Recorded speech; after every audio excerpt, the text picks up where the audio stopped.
to the Hope for the Animals podcast, sponsored by United Poultry Concerns.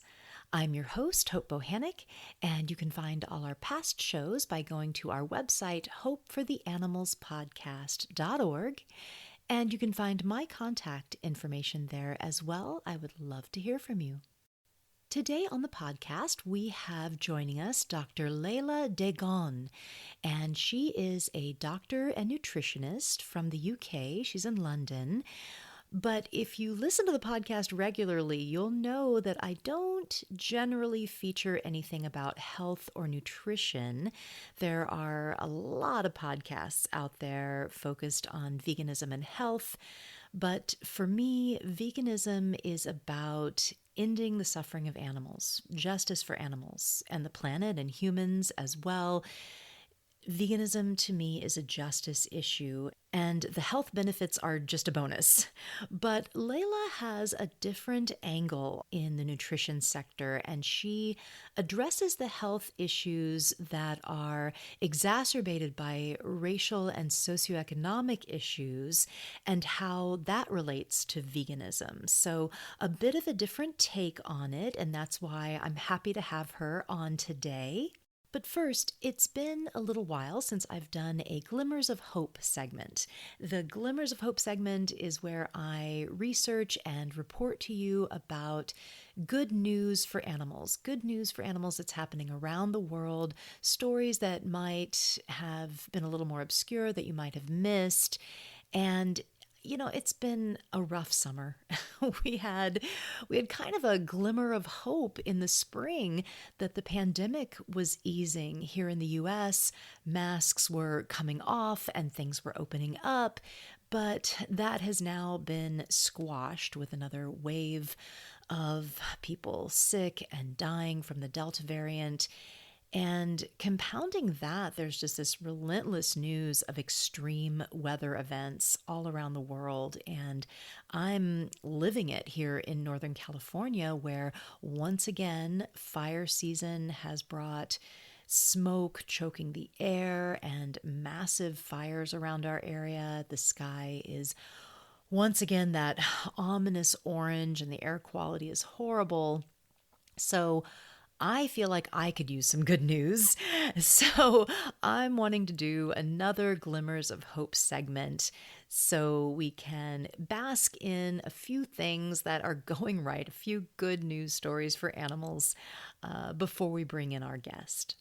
And I want to say, I understand why we focus on the negative as activists and as animal people. It's important to be knowledgeable. We want to, and we need to know what's going on, and we need to educate ourselves and others about what's happening in the world, not only with animals, but with everyone on the planet, everything that's happening on the planet. But I think also that there can be an element of being just overwhelmed with so much negative information, and it can be frustrating that it's so easy for people to be indifferent to the suffering.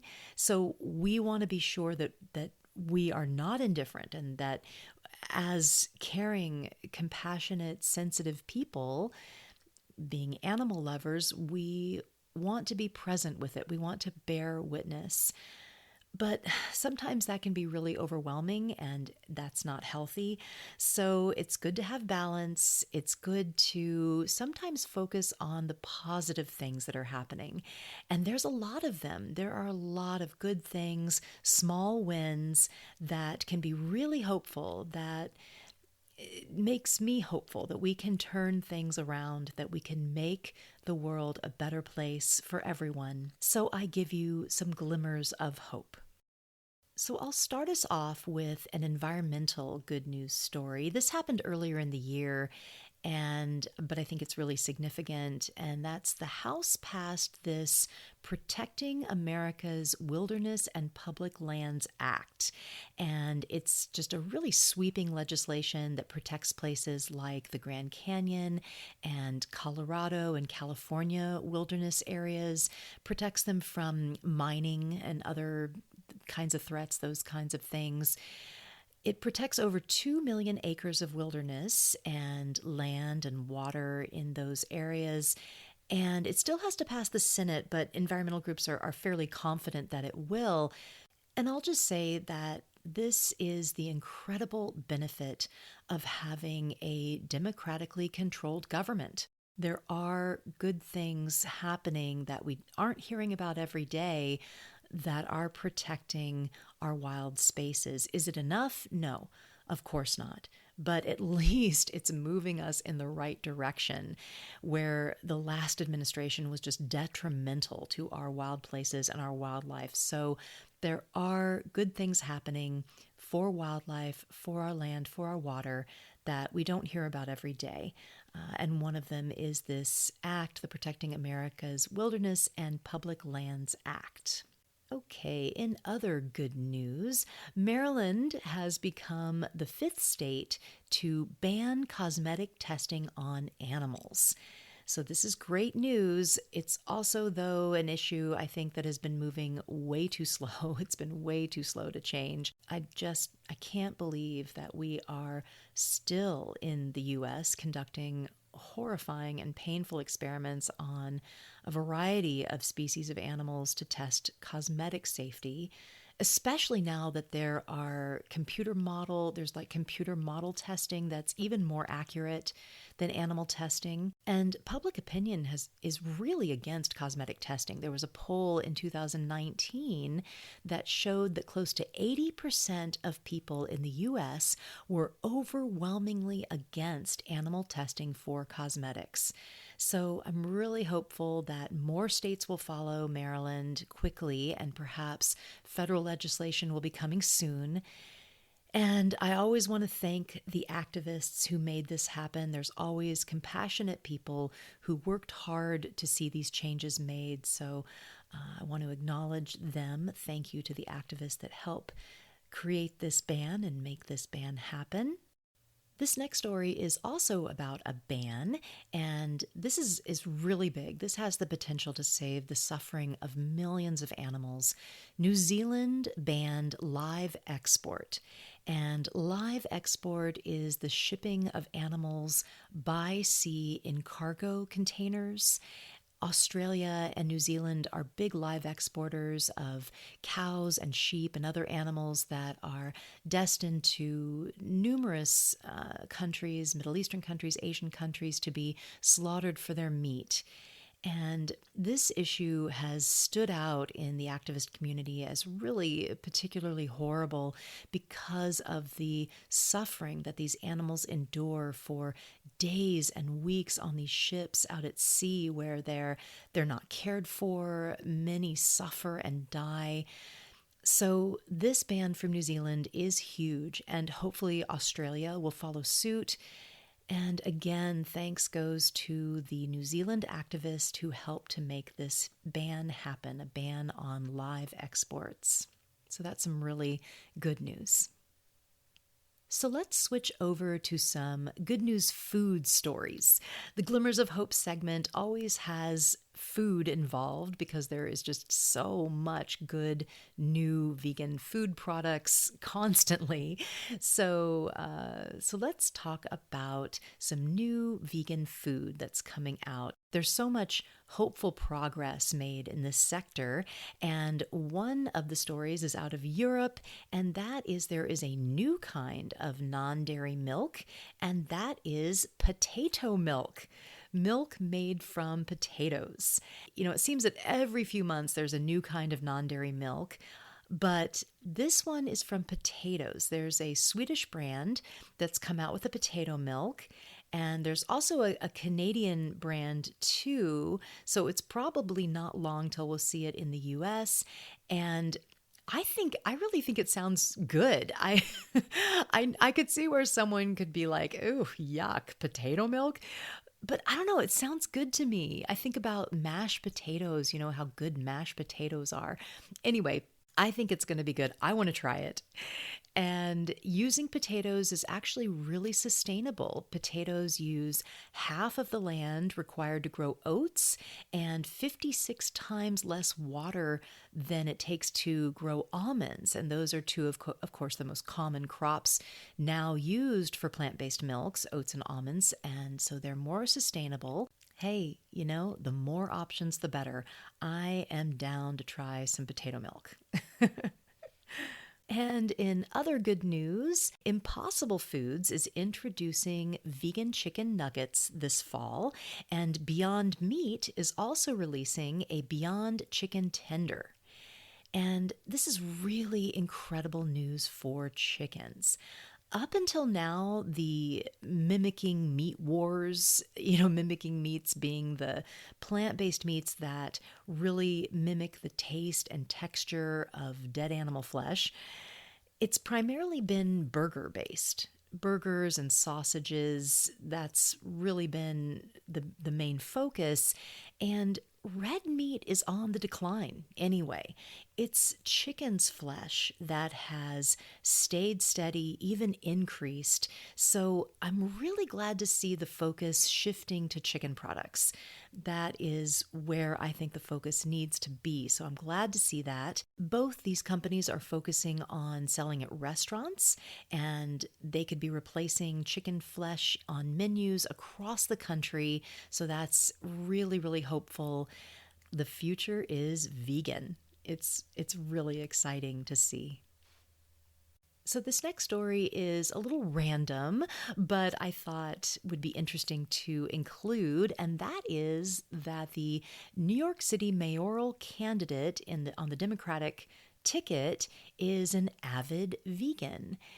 His name is Eric Adams, and he won the Democratic primary for New York City mayor. I love the beginning of this article from the New York Post. I have to read it to you. It says, quote, "After temporarily losing his vision to type 2 diabetes, Eric Adams turned over a new leaf. Kale and spinach, to be exact." Haha, clever. So he went vegan in 2016 and reversed his diabetes, and he had nerve damage in his hands and feet, as well as heart disease, and he reversed all that, and he's now a healthy and thriving vegan. And if he's elected, he plans to launch lifestyle medicine clinics all throughout the 5 boroughs in order to teach New Yorkers about nutritious plant-based alternatives. It seems that he is very health-focused, but let's hope that that expands and that he will also embrace the benefits to animals and to the environment in his speeches and his support of the diet. But it's really great. We do need to have more vegan politicians for sure. So I hope he wins. So, in this last story, I'm going to wrap up our Glimmers of Hope segment with this one. Animals will be recognized as sentient beings for the first time in UK law, thanks to the introduction of the Animal Welfare Sentience Bill, introduced into Parliament. This means that any new legislation will have to take into account the fact that animals have the ability to experience feelings, including pain, joy, and fear, and that their emotions and welfare deserve consideration and protection when laws are made. And it doesn't exclude farmed animals. Farmed animals are included. So I want to read a little bit of what they say here. So the Animal Welfare Sentience Bill will formally recognize animals as sentient beings in domestic law. It will establish an Animal Sentience Committee made up of experts to ensure cross-departmental government policy considers animal sentience. And it will ensure government ministries update their parliament on the recommendations made by that committee, the Animal Sentience Committee. This is incredible. I really feel that this is so important because I think that ultimately these are the tools that will really create wide-scale change. If we start to recognize the full scale of their emotional capacity and the harm that is done to animals psychologically and physically in, say, farming, how much of a stretch is it to say that it's harmful to kill an animal? that it's harmful to take the babies away in milk production, that it's harmful to separate families and hatch chicks without their mothers. I mean, all that is standard practice in farming, standard practice that really has to stay in place for a product to be profitable. The threads of animal agriculture and really any exploitation of animals will start to unravel the more we pull on these strings of animal sentience, animal experience, animal emotion, and ultimately speciesism. So I think that these recognitions of sentience are really critical starting places on the path to total animal liberation. And here the UK has recognized animal sentience within their laws and any laws moving forward, any laws that are created going forward. This is huge. It's really huge progress. And I also picked this particular news story to end with because it happens to be in the area that our guest today lives in. She's in London. So that wraps up the Glimmers of Hope stories. I hope you enjoyed them and they offered you a sense of optimism today that we are moving globally in the direction of compassion. And I have hope that we can come to a day where no animal suffers at human hands. We're moving there. We're getting there. So let's now bring in our guest.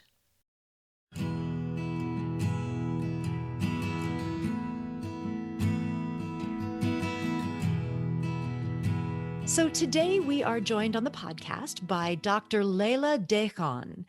She is a doctor turned plant-based nutritionist. She received her medical degree from the University of Vienna and completed her internship in the UK. Her personal experiences of overcoming health challenges through diet shifted her professional interests to focus on the power of nutrition. And after transitioning to a whole food, plant-based lifestyle, she earned a plant-based nutrition certification and obtained a Master's of Science in Clinical and Public Health Nutrition. She aims to find effective ways to address racial and socioeconomic issues that affect health. And she has a project that we're going to talk about called Athletes, Food, and Diversity, which seeks to introduce a plant-based diet to people of the global majority. And this, of course, is a new term that's coined to refer to Black, Indigenous, and people of color. And if you listen to this podcast, you'll have heard that before, people of the global majority. So we are very happy to have Leila. Welcome, Leila. Hi, thank you for having me. Of course. So let's start with you. I would love to hear a little about you. You live in London, and I would love to know what your vegan origin story is. Every vegan has an origin story, just like a superhero, and all vegans are superheroes. So when did you go vegan? Why did you go vegan? Tell us about your origin story. Sure. I have been actually vegetarian on and off since my 20s. It started when I was in medical school and we were dissecting a human arm. And I looked at the muscle tissue in front of me and I thought, oh my God, that looks exactly like the meat I eat. And Wow. It was interesting. I didn't actually make the connection that, the meat I'm eating comes from animals. I just thought it could have been, human flesh. And I don't want to eat that anymore. So I went vegetarian. But like everybody else, I thought, we humans had to eat meat. That is what we have always done. So I would force myself actually to eat meat from time to time, not because, I believe we needed the protein or some other nutrient from the animal product. It was just because, it was the normal thing to do. And I wanted to be normal like everybody else. But, the less animal products I ate, the less meat I had, the more I lost actually the taste for it. So I didn't like it anymore. And then I do martial arts. I met a group of professional martial artists and they were fully vegetarian. And I felt really inspired. And I thought, okay, if they can do it, I'm going to do the same. So I went fully vegetarian at the time. Which martial arts did you do? Just curious. At the time, I used to do karate. Now I do Ah, kung fu, so I changed the style. okay. But yes, Wonderful. I still do it. Yes. So anyway, later I got involved in animal rescue. I used to, I have been to Romania and Bosnia a few times. I visit public shelters. I take pictures, raise awareness about what is happening, to the dogs in Romania and Bosnia. And I help to rehome dogs. And, I was an animal rescuer, and I thought, okay, I'm vegetarian. That's enough. I felt good about myself because I wasn't actually harming any animals. One day, one of my fellow rescuers who was vegan, she shared a video about veganism. And because I trusted her, I watched the video. After watching it, I actually went vegan then and there. I mean, once I realized the cruelty, the suffering involved in the dairy and egg industry, I thought, I don't want to have that kind of negative energy in my body. I've always been very spiritual, and I just didn't want to have the pain, that comes with dairy and eggs in my body. And, when I made the connection, it was really easy to go vegan. Yeah, and so that's so interesting that you would say in medical school that you were dissecting an arm and that it reminded you of meat. And that's why you went vegetarian. That's wow. Yeah, I I think mean, actually Dr. Barnard, he's one of the kind of well-known plant-based doctors. He had a similar experience when he was at medical school. I think, yes, really? I share that with him, yes. Wow. Ooh, yeah. I could see where that could certainly, you can make the connection there. Yeah. So the reason that I wanted to talk to you today, though, is because your work focuses in on finding effective ways to address racial and socioeconomic issues that affect health. And of course, during the pandemic, health inequalities for certain segments of the communities that were already there really came out. I mean, we people were talking about them. We saw these inequalities coming to light more, which is good. But of course, something needs to be done about them. So tell us about that work. I'm glad you asked about it, and I'm glad actually you mentioned, COVID-19 and the health inequality that we have been witnessing. Last year we got data on the ethnicity of people who were affected by COVID-19, and we could clearly see that ethnic minorities are disproportionately affected. And again, this has been, both in the UK and in the US. And again, when those health disparities made the headlines, it wasn't anything new. COVID-19 just highlighted the long-standing health inequities and the social injustices that, ethnic minorities face, because we have known for a very long time that health is affected by social factors. And, they're actually referred to as social determinants of health. And there are a few of them. One of them is the environment, the neighborhoods that, ethnic minorities live.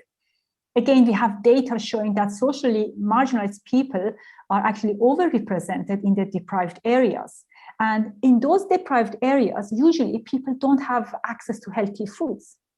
I'm sure you have heard about the food deserts. And again, we have them both in the UK and US. Food deserts are just urban areas where it is really difficult to get fresh quality food, fresh fruits and vegetables.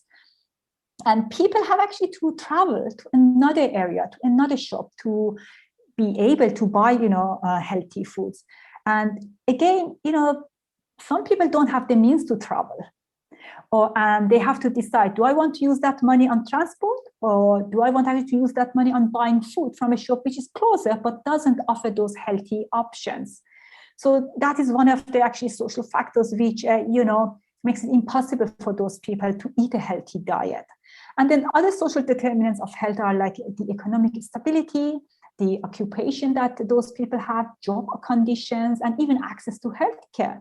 And again, we just need to look at the numbers, at the statistics, and we see that ethnic minorities are overrepresented when it comes to not having job security or not having access to education. And I don't really want to discuss the different, the many socioeconomic factors, because that would take long. But I want to actually talk about racism, because racism can actually contribute to all the social determinants of health that I mentioned, but it also has its own negative effect on health. And, one of the biggest adverse effects of racism on health is stress. And we know that chronic stress can lead to an array of health problems. It is quite complex because, as I said, there are many different factors which play a role.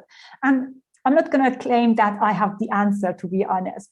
But I believe it is up to us as individuals to do something to bridge the gap of racial and social injustice. Mm-hmm. And, the first step is really by keeping an open mind, by being curious and asking questions of the very people who are affected and whom we want to help. I see a lot of vegans saying that a vegan diet is inexpensive, that legumes and grains are cheap. And, we tell people to go for a walk and do some exercise. But if we don't take into account their social and economic situation, we are going just to add to their frustration. They are going to feel judged because sometimes it's actually often, not just sometimes, often it is not lack of knowledge. It is just lack of opportunity. They don't have the same, access to go for a walk if they live in a kind of in an area which is not safe. Just go for a walk after dinner. It's probably not possible. So we need to really take all these social and economic factors into account when we talk to these people. And again, I think we can just start by admitting that it is not always easy to lead a healthy lifestyle.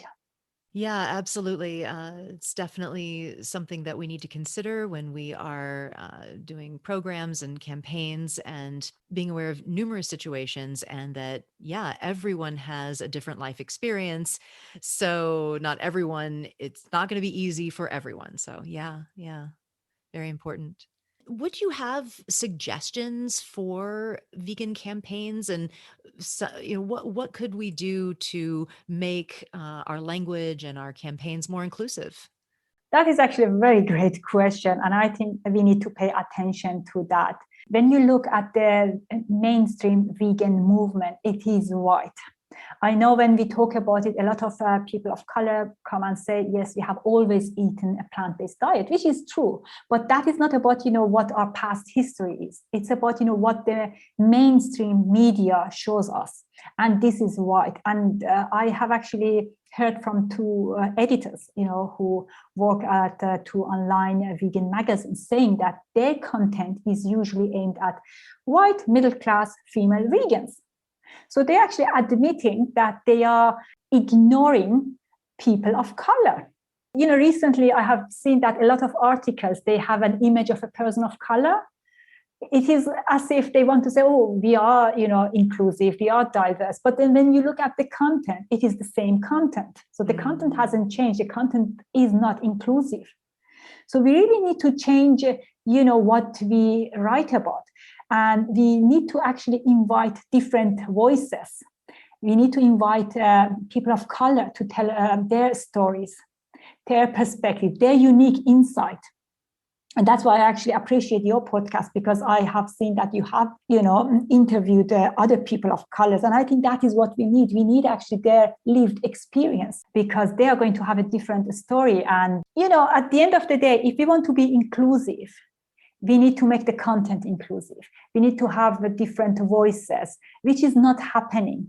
And we cannot have just one person of color as a staff somewhere and pretending that, we are inclusive and diverse. That is what I have been seeing quite a lot. And when you go to a lot of these vegan organizations and you look at the staff members, and I do that all the time, to be honest, because I'm looking for people who look like me.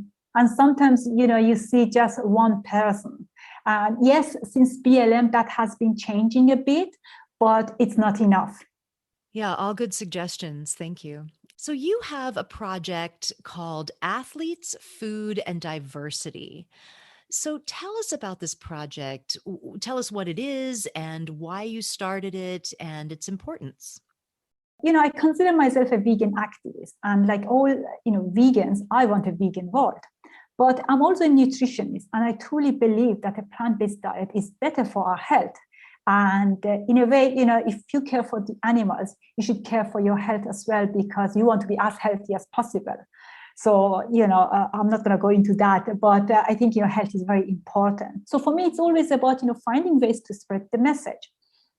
Now, I don't usually initiate, a talk, but when the opportunity comes, I talk about veganism. I'm an Iranian myself, so and I have noticed that whenever I talk to people from the Middle East, they are not interested.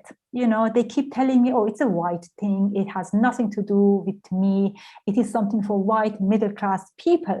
It's almost like they have the time to do that, but it's a luxury.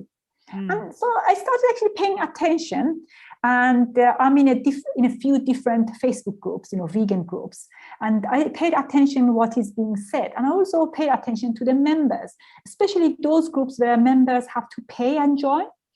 And I also paid attention to the articles in vegan magazines, and I realized that actually, yes, mainstream veganism is white. People of color are not represented in the mainstream veganism. And the content is not inclusive. And if we produce non-inclusive content, that will actually drive communities of color away. So I wanted to create a project that brings together all the so-called marginalized groups. And it was really important to me to have as many different ethnic backgrounds as possible. We kept saying people of color, BIPOC, or people of the global majority, but none of those terms really captures the diversity of the people we are talking about. So it is difficult because we are not a homogeneous group, but still I wanted to showcase as many different people as possible, as many different colors and backgrounds as possible. Now, I'm not saying that I managed actually to do that, but that was my aim. Because I thought, with this way, I can address the communities that are usually overlooked. Because we know representation matters, and it matters for many different reasons. Representation actually allows marginalized groups to have their voice heard. And there are a lot of stereotypes and misconceptions about, ethnic minorities. And if they tell their own stories, then they can actually break those misconceptions. And also, people need role models they can relate to. So that's why representation matters a lot. And, I think vegans of color can bring a unique insight and authenticity that others don't have. They introduce topics like, racial justice and food justice into the conversation. And they have actually an insider perspective. They understand the issues because, it is their lived experience. You asked me earlier, what can we do to address those socioeconomic factors? And I think, by actually inviting people from those groups to talk about the experience and share how they feel about it, what they need. Because, we talk about empathy. It's not about just empathy. We need actually to understand it so that we can come up with solutions. By doing that, we can change the public image of veganism. Because again, I have heard people say that, only white, middle-class, yoga practicing women are vegan. It is true. And I have heard it actually from different groups, non-vegans. Yeah. And I think, we need to change that public image because there are people we need to address. If we really truly want a vegan world, we need to talk to everybody. We cannot just address a small group of people. Right. Yeah. And, it's not only to help the animals and make sure that, we're spreading veganism to all corners of the world to help the animals, but also to help everyone. I mean, your focus, is on nutrition and wanting people to be healthy. I think as vegans, we also want everyone to be healthy and well and thriving. Yeah, it's so important because if veganism is seen as, like you said, just for, white middle-class women who do yoga. I mean, that's a very small portion of the world. I mean, that's not what we want. This is something that's good for everyone, good for our health, good for the animals. We want everyone to participate and to feel the joy of living a vegan lifestyle. So we have to break these stereotypes. Yeah, this is all very important. So tell us again what the project is. I think you interviewed athletes of color, correct? Some athletes Yes. of the global majority. So why athletes? Why did you focus on athletes? And tell us about the project specifically. Well, athletes are inspiring, to be honest. I mean, they have achieved something many people consider impossible. And because of that, people actually respect them. Also, because when you look at them, just their physique, they are kind of seen as symbols of health. And people believe that, if they do what those athletes are doing, they can gain the same results. So people actually listen to them. There is a success story behind each athlete, and that gives people hope. So I wanted to kind of interview athletes because then people are more open actually to listen to them. But I also wanted to educate people about a vegan diet, as well as just, social justice issues like food justice. So I had the other, kind of healthcare professionals of color and other people like John Lewis, aka Badass Vegan, who has actually done a documentary on food justice. So I had all these different people come and talk about these issues. It was really about raising awareness. Just showing people that actually, when they are talking about a vegan diet, about veganism, it's not just about animals. It's about, creating a just society for everybody, and human rights are part of that. And I was hoping that, by doing that, I would invite people to give veganism a try. I really wanted to speak to people who are really different and they feel left out, because I know I do. A lot of times when I look at articles, and I mentioned it again at, organizations, I feel like, there isn't anybody like me from my background and having a similar story to mine.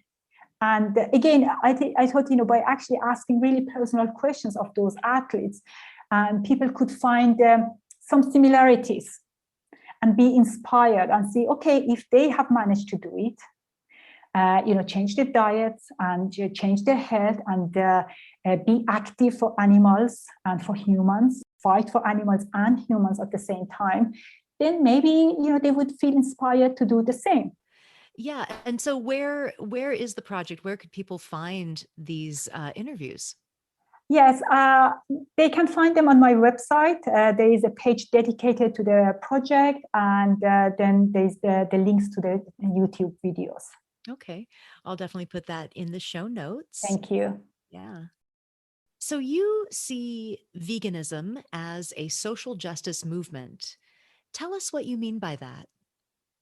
That's a great question. Yes, I do believe veganism is a social justice movement, because we as animal activists and vegans, we want actually a just society.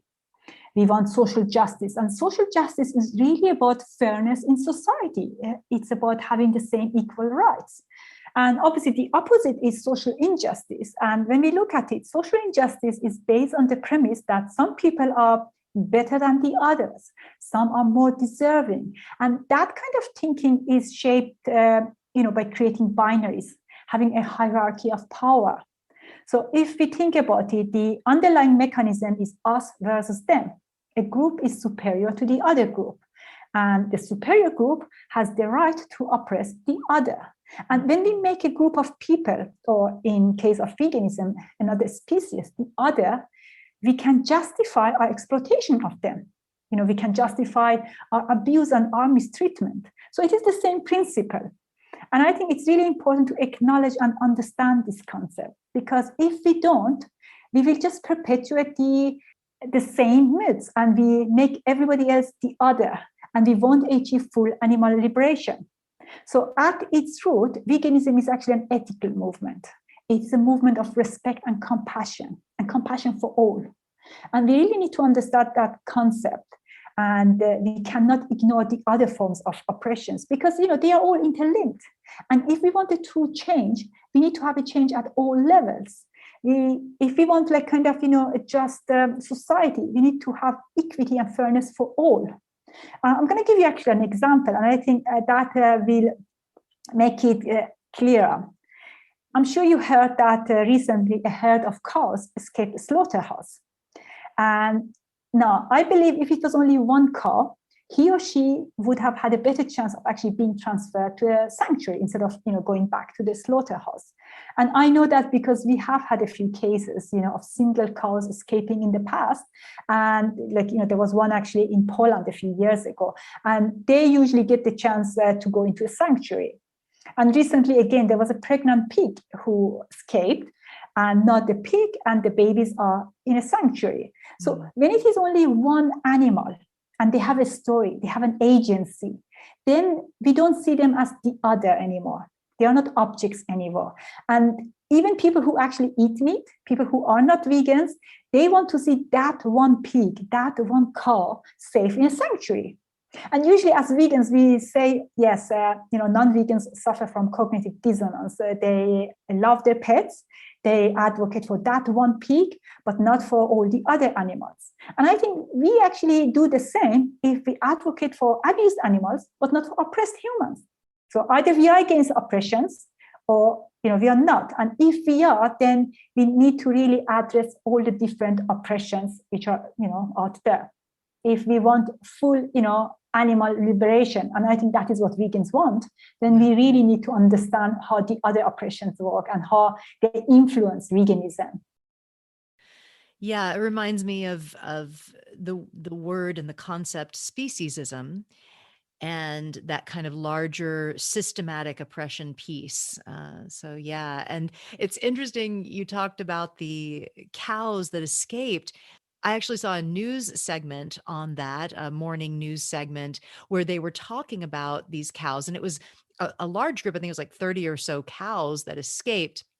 And there was one that just kept eluding the capture, and they had gotten all the other cows, and there was one cow that was still, roaming the streets of wherever it was. And they finally captured this one cow days later. And it was really interesting because they sent that one cow to a sanctuary, to a farm sanctuary. Just like you said, this one individual is suddenly an individual. So they sent this one cow to a sanctuary. And the newscaster once said, "That's great that this one cow got to the sanctuary, but what about those other ones, the 30 others? Maybe they should have all gone to the sanctuary." And then one of the other casters said, "Yeah, but what about your hamburger?" Basically is what he was saying. Like, what about eating the other ones? And she was like, "Oh, let's not think about that." It Yes. was really interesting that they had this moment of, well, of course, this one cow should go to the sanctuary. Well, wait a minute. What about the 30 others that escaped? They should go to the sanctuary. Well, wait a minute. What about all of them? You know, and it's fascinating to see that process happening in our society. I think we are starting to get it more and more, and starting to see these animals as the sentient individual beings that they are. Yeah. What can white allies, white people do to help to create this just, compassionate world that we want to see, creating social justice? Yes, that's another good question. I think, first of all, we need to realize that we are all interconnected and interdependent. So we do need each other. And if we want to actually create a just world, we need to help each other. And we need allies in our fight against oppression. Having said that, we can't really deny that we live in a global white hegemony. And white people have an inherent power advantage. And I think, we agree that with more power comes more responsibility. And let's actually talk about what an ally is. Being an ally means, to stand up for and support members of marginalized groups. And in this case, we are talking about white people, and especially white vegans, standing up for vegans of color. But it's not about just being sympathetic towards, those who are experiencing discrimination. And it's not also just, about believing in equity. It is about taking action. It's about actually being willing to act and help, to end that oppression, to help discrimination and create equity. And I think we really need white allies because they already have a seat at the table, and they need to make space for people of color.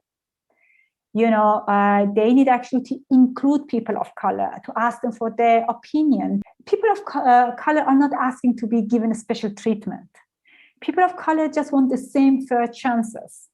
What you are doing right now by interviewing me is just giving me a platform, isn't it? And I think we need to change the content of the material we are putting out there as vegans. So we really need to make it more inclusive, more diverse, and ask people of color to take part. And there was actually a very good article written by a white vegan activist.